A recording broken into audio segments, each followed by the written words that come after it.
Full time here at Highbury, Shrewsbury Town have been beaten by 2-1 by Fleetwood. Another disappointing day for Shrewsbury on the road. John Askey made a gamble before the game. He went for a 4-4-2 and he has himself admitted that he got that wrong, Lewis Cox. Yeah, really refreshingly honest interview actually. You know, you get so many managers and players trying to sugarcoat things and just, you know, give a lot of sort of guff about what didn't happen, but he said, you know, from the very first second of the interview, hold my hands up, got it wrong, I'm disappointed I got it wrong. To play a 4-4-2 today, I don't like to get lost in formations so much because, you know, you can talk formations all day if players haven't played well, then, you know, but it was really, the wind's about to blow somewhere.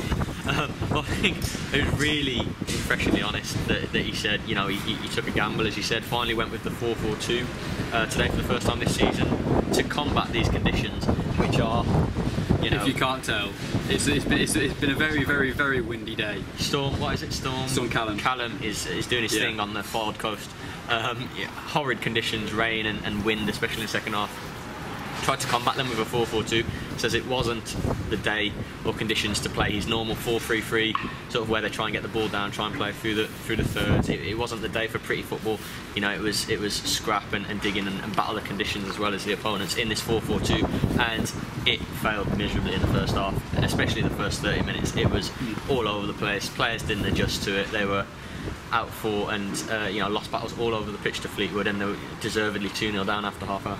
I mean, you can see his thinking with the 4-4-2. It's more direct, and fans have, in all fairness, been calling for it for a while as well. Well, it's an interesting one, isn't it? Yeah, I mean, everyone's wanted 2 up front and a 4-4-2.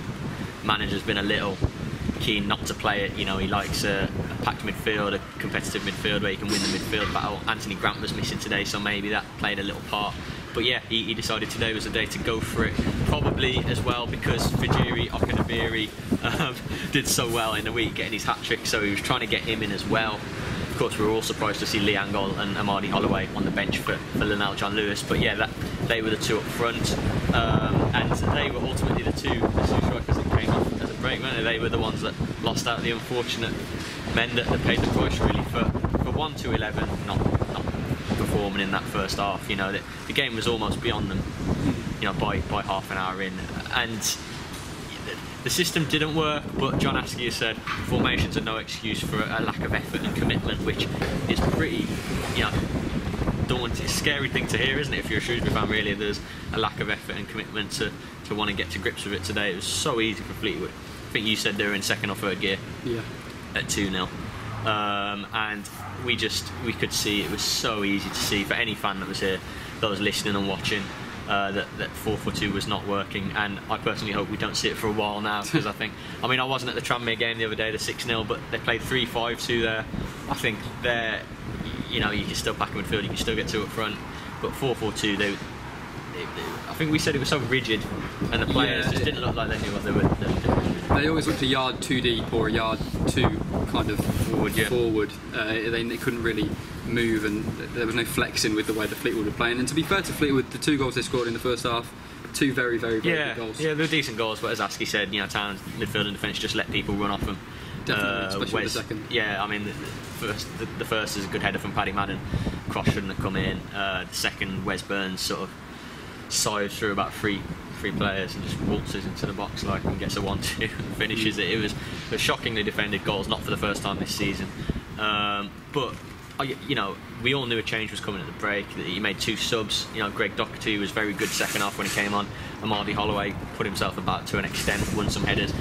We all knew that they were going to change back to this tried and trusted 4-3-3, where they've looked decent recently, where they've got results. And you know, they took control of it.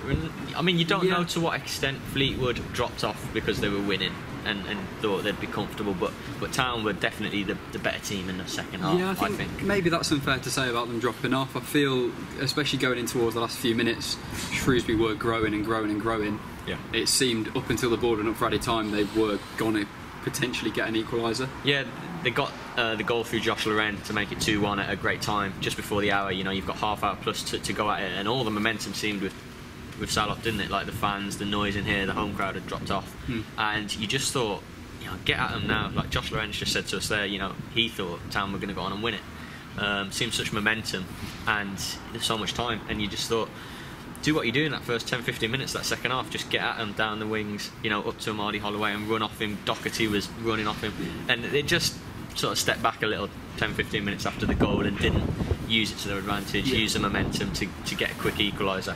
And a point would have been great here today when you consider how the day started.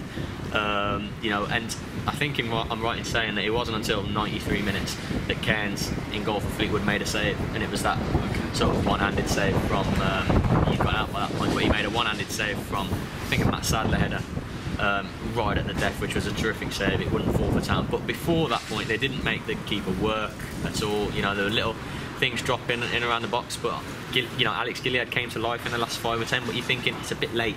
You know, they needed that surge on the hour mark to get a sort of instant equaliser, and disappointing. Can you take a bit of heart from the second half when they go back to their normal preferred system and they match Fleetwood? You know, they match Fleetwood. Fleetwood looked no better than Town in that second half, because Town had control of the midfield. I don't know if you felt they seemed to have more time in the middle.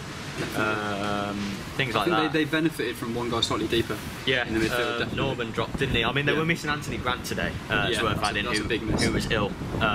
First game he's really missed since he got in the team this season. Big loss. I mean, he's the obvious shield that allows the others to go. I'd have liked to have seen Doherty from the start. You know, he changed the game when he came on at the break. Great player, in my opinion. I just think I'm surprised he used today as a chance for the 4-4-2. It was a hard game on paper anyway. I suppose it was because of the conditions. Yeah. Which you can't argue with. You know, if you realise the conditions, you know they're going to play 4-2-4-4-2. Try and match it up, play to the conditions. It just didn't work. So you know, you think now, dependent on opposition, he's going to cross that one off his head and think, I don't think we should play that for a while. Certainly because we had no control at all. But concern in regards to the lack of effort, I don't think anyone in a I'm going to say blue and amber shirt there, but a black and yellow third shirt did themselves any justice in the first half hour. Fajiri Okanabiri, of course, started in the league for the first time. I thought towards the end of the first half he livened up and put a couple of balls in across the box, didn't he? He was pretty quiet early on, but so were everyone. You know, Fajiri lined up. Unfortunately, the manager wanted to change the system back at the break. Had to make 2 subs. And they were just the 4 guys, really, weren't they? Linnell John Lewis started. He didn't do too much, did he, Lenny? Fajiri was certainly the livelier of the 2, and I just think, and it's something worth discussing, you know, Amadi Holloway came on at the break, and it wasn't until the 90th minute that top scorer Lee Angle came from the bench. You know, strange one that fans are asking questions about. John Askey actually said, you know, to the question, why didn't you start Angle? It was because they want more energy, more movement up front. To me, that says that he doesn't think. He said it was about performance related. That's why Angol didn't get on the pitch. So that says he's not been happy with Angol's performances lately. Yes, he's scored a few, but all round that he doesn't do enough other than the goals he scored to merit his chance. And you know, John Lewis has played fairly well recently against Tranmere, and he got his crack, but he didn't do himself justice today. Fajiri will live to fight another day because he livened up. Yeah. You know, just we leave here today. They'd built a bit of momentum, Town, a tiny bit, you know, 3 clean sheets, a couple of decent results, climbed up the league. Yeah, they haven't dropped down the league too far today, but it's a tough run ahead. And you think, again, it's just a bit of a step back. It's a killer for momentum. You know, the players look so down. And while it's refreshing to hear the manager say that, it does leave you thinking, tactically he's got it wrong, which is a concern, isn't it? Like you were saying before we went on record, you know, is it really what fans, as honest as it is it what fans want to hear? I think my stance with it was, I don't think it's too bad for the fans to hear. I think you can sort of appreciate the man's honesty with it all. For me, if you're sat in the, I mean, there's no hiding from it. Askey's got to be under pressure now, and I think for me, if you're the man tasked with the job of choosing whether Askey has a future at the club or not, it's probably not that you want to hear that your manager is admitting that he's the one making the mistakes.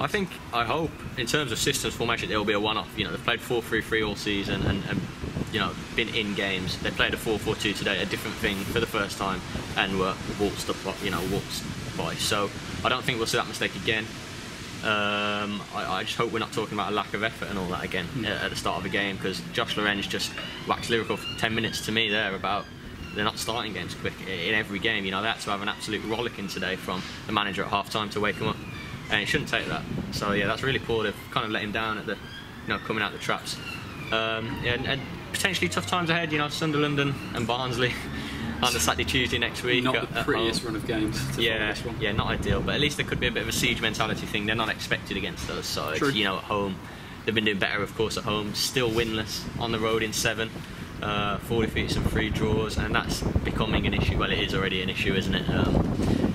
So we hope for better away trips and better weather, and it actually looks quite nice in the background now, doesn't it? But it's anything but nice. Yeah. We've somehow found a pocket, a corner that is not blowing a gale, but yeah, miserable day as fans down that other end of the stadium would confirm.